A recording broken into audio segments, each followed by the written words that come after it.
అమ్మ నాగప్రతిష్ఠకి సంబంధించిన వివరాలు ఎంతో చక్కగా వివరించారు గత వీడియోల్లో. దానివల్ల వచ్చే ప్రతిఫలాలు ఎలా ఉంటాయి అనేది. అయితే మీరు చెప్తూ ఈ గండభేరుండ స్వామి గురించి మాట్లాడారు. తర్వాత వీడియోలో మనం తెలుసుకుందామని చెప్పాను. ఆ! అయితే ఈ అష్టముఖ గండభేరుండ స్వామి అసలు ఎవరు? ఆహ్, దానివల్ల వచ్చే ప్రతిఫలం ఏ విధంగా ఉంటుంది? అసలు స్వామి వివరాలు చెప్పండి. ఆ తర్వాత ఫలితాలు చెప్పండి. ప్రపంచంలోనే ఎక్కడా లేని మూర్తి అష్టముఖ గండభేరుండ లక్ష్మీ నరసింహస్వామి. హ్మ్. అధర్ణ వేదంలో మంత్రశాస్త్రంలో 32 బీజాక్షరాలతో విరాజిల్లుతున్న స్వామి ఈయన. హ్మ్. వేదంలో మంత్రమూర్తిగా ఉన్నారు. హ్మ్. మంత్రస్వరూపంగా ఉన్నారు. హ్మ్. విగ్రహమూర్తిగా ఎక్కడా లేరు. మీరు ఎన్ని దేశాలు తిరిగినా కూడా గండభేరు నరసింహస్వామి విగ్రహం అనేది లేదు. హ్మ్. తర్వాత ఎక్కడైనా ప్రతిష్టలు జరిగితే తర్వాత జరిగినవే గాని ప్రప్రథమంగా భూమి మీద మొట్టమొదటి ప్రతిష్ట. అబ్బా! హ్మ్. అష్టముఖాలు అంటే 8. 8 ముఖాలు. హ్మ్. ప్రధానంగా మనకి ముందు కనిపించే ముఖం గండభేరుండ పక్షి మొహం. హ్మ్. హ్మ్. గండభేరుండ పక్షి మొహం రూపు 2 ముక్కులు, త్రినేత్రాలు, ఒక తల. హ్మ్. హ్మ్. తర్వాత ప్రదక్షిణాకారంగా గండభేరుని అయిపోయిన సింహం, వ్యాఘ్రం, అశ్వం, వరాహం, వానరం, గారుడం, భల్లూకం. హ్మ్. హ్మ్. 8 మొహాలు, 16 బాహువులు. హ్మ్. 16 బాహువుల్లో ఆయుధాలు. హ్మ్. ధ్యాన శ్లోకాధారితంగా ఈ విగ్రహ ప్రతిష్ఠ అనేది ఇక్కడ చేయటం జరిగింది. హ్మ్. తర్వాత శ్రీ గురుదేవులు శ్రీ సత్యానంద స్వామి వారు అష్టమ గండభేరుండ బరబాన జ్వాలా లక్ష్మీ నరసింహ స్వామి వారి యొక్క మూల మంత్రాన్ని 32 లక్షలు జపం చేశారు. ఓకే. అంటే వారికి తపన ఏదైనా విశేషంగా ఉన్న మూర్తిని జపం హ్మ్. చేయాలి, హ్మ్. సాధన హ్మ్. చేయాలి అని. హ్మ్. హ్మ్. అంటే దేవతామూర్తులు రాములు వారు, కృష్ణుడు, ఆంజనేయ స్వామి. అవును. ఆంజనేయ స్వామిలో చాలా రకాలు హ్మ్. సప్తమికని అలా హ్మ్. ఉన్నాయి కదా! కానీ ఇంకా ఏదైనా విశేషమైన దేవతామూర్తిని ఆరాధన చేయాలని వారి సంకల్పం. హ్మ్. వారి యొక్క సంకల్పమే ఈరోజు గండభేరుండ నరసింహస్వామి అన్నమాట. అయితే ఏం చేయాలి అని చూస్తే అధర్ణ వేదంలో ఈ గండభేరుండ నరసింహస్వామి మంత్రం ఓకే. ఉంది. హ్మ్. ఉన్నప్పుడు ఎవరికి వాళ్ళు చేసుకోకూడదు. మంత్ర సాధన అనేది ఏదైనా గురువు నుంచి మనం తీసుకోవాలి. హ్మ్. స్వామి ఒక గురు పరంపరగా ఈ మంత్రాన్ని స్వీకరించి 32 లక్షలు జపం చేసి హ్మ్. ఆ జపానికి తగ్గట్టు తర్పణ అని ఉంటుంది. హ్మ్. జాజికాయ, జాపత్రి, ఆవు పాలతో వాటికి హ్మ్. తర్పణ విధానం ఉంటుంది. అది అయిన తర్వాత దానికి తగ్గట్టు హోమం, హ్మ్. హోమక్రతువులవి కూడా అది జరిగిన తర్వాత స్వామి ఇంకా సాధన చేస్తూ ఉన్నారు. హ్మ్. చేస్తూ ఉండగా ఒకసారి గ్రహణకాల టైంలో హ్మ్. గోదావరి సముద్రం కలిసిన అంతర్వేది తీర్థంలో స్వామి ఈ గ్రహణకాల టైంలో ఏం చేసేవారంటే ఒక పల్లికారులు దగ్గర నుంచి పడవను తీసుకుని హ్మ్. ఆ పడవ తనే వేసుకుని వెళ్ళి ఆ సంగమంలో లంగర్ కిందేసేస్తే పడవ అక్కడ ఆగిపోతుంది. ఓకే. ఆ పడవలో కూర్చుని మంత్ర సాధన చేసేవారు హ్మ్. హ్మ్. గ్రహణానికి. హ్మ్. అట్లా స్వామి చేస్తున్న టైంలో గండభేరు నరసింహస్వామి ఆ సంగమంలో ఆ గ్రహణకాల టైంలో ప్రత్యక్షమయ్యి స్వామి హ్మ్. ధ్యానంలో ఉన్నారు.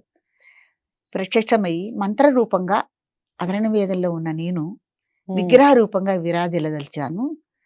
నా హ్మ్. విగ్రహాన్ని మలిచి ప్రతిష్ఠ చేయమని స్వామి ఆదేశం. హుహు. ఆ క్షణాల్లోనే స్వామి ఇప్పుడు ప్రపంచంలో ఎక్కడా లేరు. మీకు హ్మ్. రూపు లేదు. నేను విగ్రహం ఎలా మలుస్తాను అనంటే హ్మ్. ధ్యాన శ్లోక ఆధారితంగా అంటే ప్రతి మంత్రానికి మంత్రదీక్ష అంటే అంగన్యాస కరన్యాసాలు, లమిత్యాది పూజలు, ధ్యాన శ్లోకం, మూల మంత్రం ఇవన్నీ ఉంటాయమ్మా. అదే వరుసక్రమం. హ్మ్. ఇవన్నీ చేస్తేనే అనుష్ఠాన పరురాలు, అనుష్ఠాన పరుడు అనబడతారు. హ్మ్. హ్మ్. కేవలం ఒక మంత్రం చేయటం వల్ల కాదు. హ్మ్. అట్లా ధ్యాన శ్లోక ఆధారితంగా అని చెప్పారు. సరే స్వామి, ప్రపంచంలో ఎక్కడా లేని స్వామి కదా మీరు.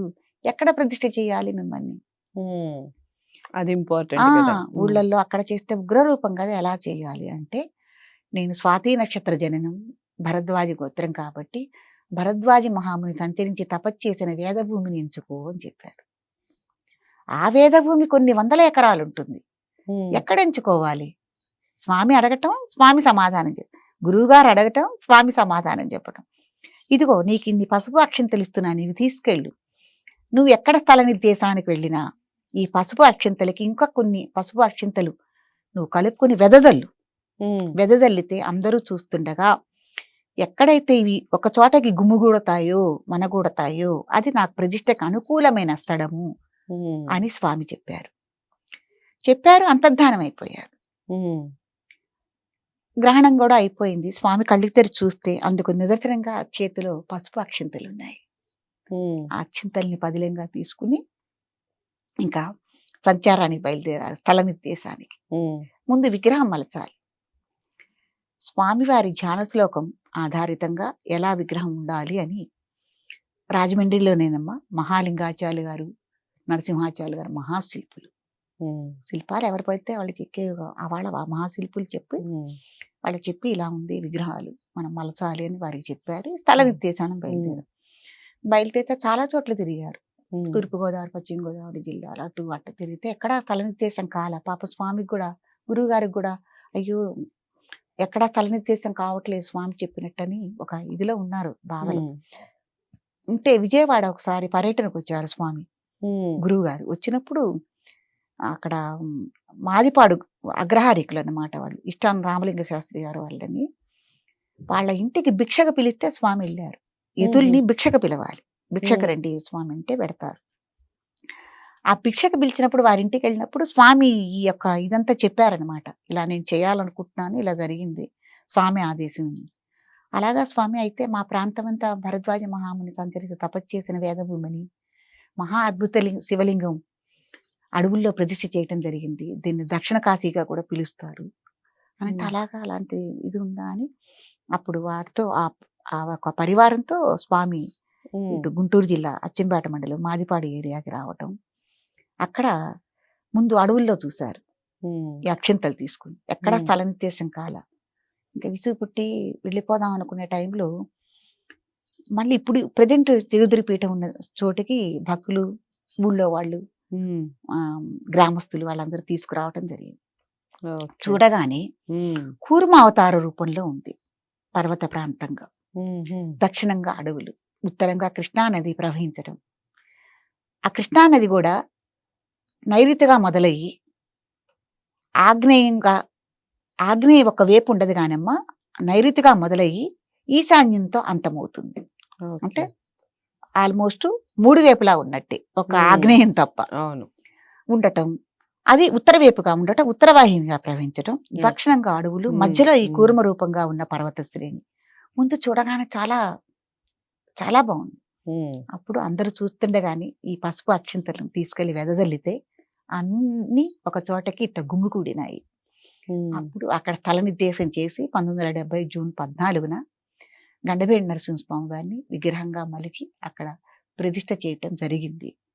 విగ్రహం ప్రతిష్ఠ చేసేటప్పుడు శిల్పులకి 2 విగ్రహాలు కుదరలేదు. కుదరకపోతే గురువుగారు అన్నారు, శిల్పి గారు ఇట్లా కాదు, మీరు బ్రహ్మచర్య వ్రతం పట్టాలి, ఇంటికి వెళ్ళకూడదు. ఈ గండభేండ నరసింహస్వామి మహామంత్రాన్ని మీకు కూడా ఉపదేశం ఇస్తా. ఈ మంత్రాన్ని మీరు కూడా అనుష్ఠానం చేయాలి. నేను దగ్గరుంటా, నేను జపం చేస్తూ ఉంటా, మీరు కూడా జపం చేస్తూ విగ్రహం మలుద్దాం, ఎందుకు తయారవదో చూద్దాం అని అంటే, ఒక గండభేండ నరసింహస్వామి విగ్రహం మలచబట్టమే మంత్రదీక్షతో మలచబడ్డ మంత్రమూర్తి. అందుకని ఆ విగ్రహానికి అంత పవర్, అంత శక్తి, ప్రాధాన్యత, దాని వల్ల వచ్చే ప్రతిఫలం కూడా ఆ స్థాయిలో ఉండటానికి కారణం అదనమాట ఉంటుందమ్మా. తర్వాత అట్లా ధ్యాన శ్లోకం ఆధారితంగా ఆ విగ్రహాన్ని మలిచి విగ్రహ ప్రతిష్ఠ చేయటం జరిగింది. చిన్నప్పటి నుంచి కూడా స్వామి ఎంతో మహిమలు, నేను 4 సంవత్సరాల పాప అప్పటి నుంచి అన్నాను కదా, ప్రతి నిమిషం ప్రతిరోజు నాకు ఏదో మహిమలు ఆయన బాల్యం నుంచే నాకు ఆయన చూపించటం, నేను అనుభవించటం. అందుకే ఇంత పరిపూర్ణత ఆయన మీద నాకు ఉంది, భక్తి అనేది. అంటే చిన్నప్పుడే నాకు బీజాలు వేశారు. కాబట్టి ఈ గండభేండ నరసింహస్వామిని తిరుదిరి పీఠంలో ఆ రకంగా చేయటం జరిగింది. ఇప్పటికీ గండభేండ నరసింహస్వామి అనేవారు మాదిపాడే తిరుదిరి పీఠమే. అంత మహిమ కలిగిన శక్తి కలిగింది. గురువు యొక్క గొప్పతనం శ్రీ సత్యానంద సరస్వతి స్వామి గారి యొక్క ఇది. ఆయన లేకపోతే గండభేండ నరసింహస్వామి గారు ప్రాణ ప్రతిష్ఠనే జరిగేది కాదు. అవునండి, అవును. తర్వాత క్రమేపీ సకల దేవతా పీఠం అది. అందరూ సకల దేవతలు ఉన్నారు. సంతాన వేణుగోపాల స్వామి ఉన్నారు, దత్తాత్రేయమూర్తి ఉన్నారు, శ్రీకృష్ణ, తర్వాత కృష్ణుడు ఉన్నారు, గణపతి ఉన్నారు, తర్వాత విక్షక్సేనుల వారు, అట్లాగే ఏకాదశిముఖ వీరాంజనేయ స్వామి 11 తలకాయలతో ఉంటారు. మనం ఎక్కడైనా పంచముఖ ఆంజనేయం, సప్తముఖ ఆంజనేయం చూస్తూ ఉంటాము. కానీ అక్కడ ఏకాదశిముఖ ఆంజనేయంగా ఉన్నారు. అది కూడా మంత్రశాస్త్రంలో ఉన్న మూర్తే. కాశీ నుంచి తీసుకొచ్చి శివలింగాన్ని ప్రతిష్ఠ చేశారు. తర్వాత క్షేత్రపాలికి అంకమ్మ తల్లి ఉంది. సకల దేవత పీఠం అది. సో మీరు చెప్తూ ఉంటే ఒక్కసారైనా అసలు ముందు దర్శించుకోవాలి అన్న తలంపు వస్తుంది. మీకు అలాగే అనిపిస్తుందా? వింటూ ఉన్న నాకు కూడా అనిపిస్తుంది. ఒకసారి ఎళ్లి అసలు చూడాలి ఎలా ఉంటుందో. ఇంతటి మహిమ గల ఆ దేవాలయం ఏ విధంగా ఉంటుంది? అక్కడ చుట్టుపక్కల ప్రాంతం ఏ విధంగా ఉంటుంది? మనం అందరం ఒకసారి వీక్షించాలి అన్న కోరిక మనకు కలుగుతుంది. తప్పకుండా దానికి సంబంధించిన వీడియోస్ మన ఛానల్‌లో ఉన్నాయండి. తప్పకుండా ఆ వీడియోస్‌ని అన్నిటిని చూడండి. గండభేరుండ స్వామి ఏ విధంగా ఉంటారు? ప్రాణప్రతిష్ఠ ఎలా జరిగింది? అక్కడ ప్రాంతమంతా ఎలా ఉంది అనేది కొన్ని వీడియోస్ ఆల్రెడీ చేశాము. అమ్మగారు చెప్తూ ఉంటే మనకి ఒక కొత్త అనుభూతి కలుగుతూ ఉంది. దానివల్ల వచ్చే ప్రతిఫలం ఇంత గొప్పగా ఉంటుంది అనేది మనకు తెలుస్తూ ఉంది. మీకు నచ్చిందనే అనుకుంటున్నాను. నచ్చితే తప్పకుండా లైక్ చేసి షేర్ చేయండి. ఛానల్‌ని సబ్స్క్రైబ్ చేసుకోవడం మర్చిపోవద్దు. ఇంకో ముఖ్యమైన విషయం ఏమిటంటే ఎలాంటివి చూడాలనుకుంటున్నారు వీడియోస్? ఈ విషయాలు తప్పకుండా కామెంట్ బాక్స్‌లో తెలియజేయండి. మీరు ప్రత్యక్షంగా అమ్మని కలవచ్చు. స్క్రీన్ మీద కనపడే నెంబర్‌కి కాల్ చేయడం ద్వారా. మరో మంచి వీడియోతో మళ్ళీ మీ ముందుకు వస్తాను. నమస్తే.